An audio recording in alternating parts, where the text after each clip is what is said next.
ननंद और बहन में फर्क क्यों। सुभा की जब से शादी हुई है, उसकी और उसकी दोनों ननंद की तो एक टीम ही बन गई है। ननंद भाभी का इतना प्यार और आपसी समझ देखकर घर परिवार के लोग और रिश्तेदार हैरान होते हैं। पता ही न चलता बेटी कौन है और बहू कौन।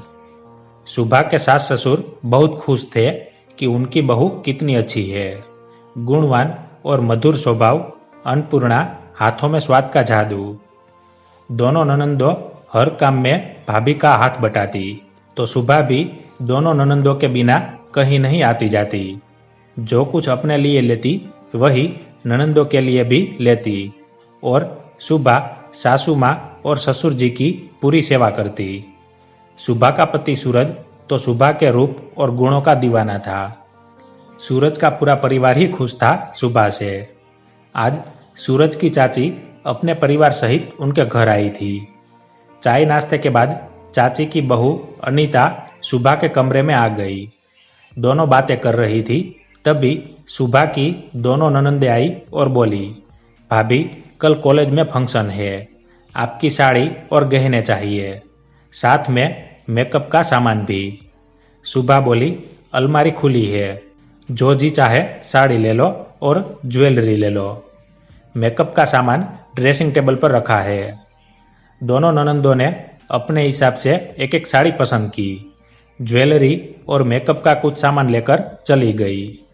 ये सब देखकर चाची की बहू बोली, ये क्या भाभी, तुमने तो अपनी ननंदों को अपनी कीमती साड़ी, मेकअप का सामान और ज्वेलरी तक दे दी। तुम्हें मना कर देना चाहिए था, अपनी चीजें उन्हें नहीं देनी चाहिए थी। सुभा बोली, क्यों मना कर देती? क्या इसलिए कि वो ननंदे है, पति की बहनें हैं इसलिए? क्या आप अपनी बहन को मना कर सकती है? मुझे पता है नहीं, तो फिर ननंदों को क्यों मना करना? ननंद और बहन में फर्क क्यों? और फिर हम एक ही घर में रहते हैं, तो तेरा मेरा क्या? उनके भाई और पिता की कमाई है।